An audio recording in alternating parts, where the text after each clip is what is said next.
So basically, this is our second video on graphing functions, or trigonometry functions. So if you did not watch the previous video, kindly do so that you understand, you get some ideas which will help you understand this one also. Okay, so here, this is our Cartesian plane, and we know, of course, right here, there must be a 0. And the next thing that you must find the value that will be here, of the angle that will be here. Mind you, we have got these trig functions, and trig functions, they deal with the angles. So here, we need to find a period, what we call period, at which point this graph will be repeating itself. So it will start from 0, and when it reaches this point, it will start repeating itself. So that's what it means when we talk about period.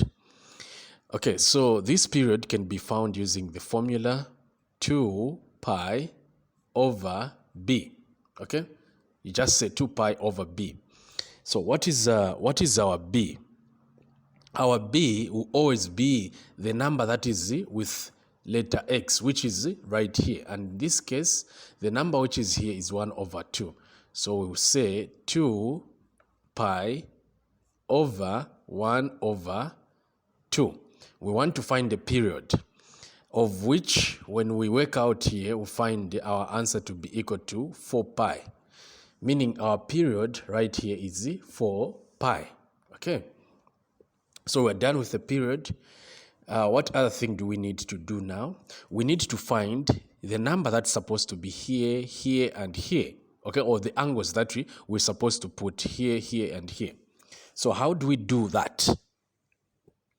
To find these angles, we must get our period, which is a 2 pi. It's 4. Here it's 4 pi, sorry. We found it to be 4 pi. So we get our 4 pi, which is a period, and divide it by 4. So why am I dividing this by 4?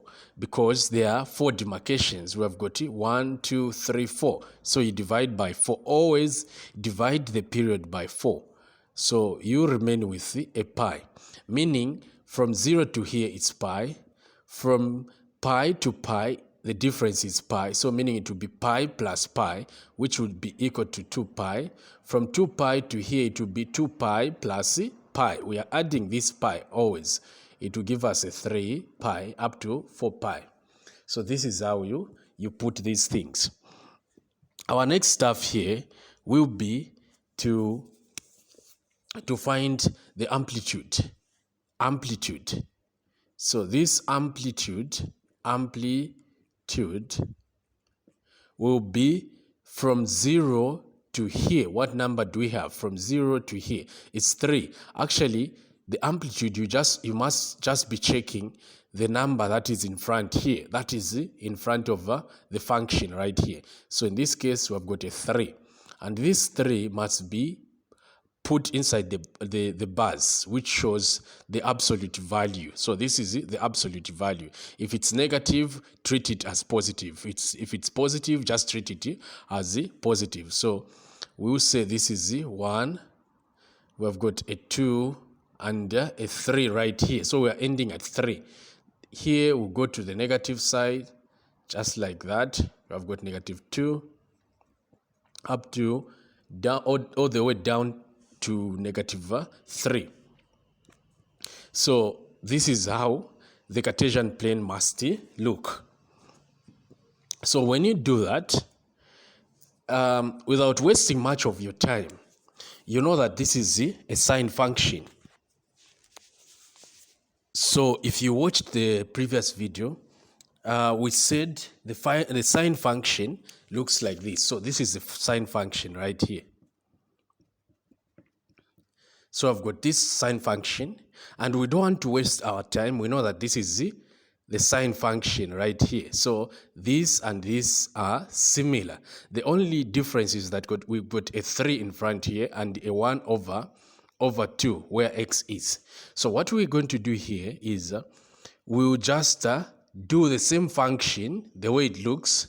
It will start at 0, or it will start from 0.0. So at what follows next is it was pi over 2 here. Ourselves will say pi, comma 3 here. This is where it will come, okay? So this graph will just be stretched. This point, there is 1 over 2. Ours here, we'll put pi, okay? This is pi, comma 3. This is pi over 2, comma 1. So the point will go there. Our next point was here, so meaning it will be right here. Our next point will be straight right here. Okay, hopefully you can see it will be 3 pi comma negative 3 right here. And lastly, we had 2 pi comma 0. Here it will be 4 pi comma 0, just like this. So these are the points we're talking about. So we can join them.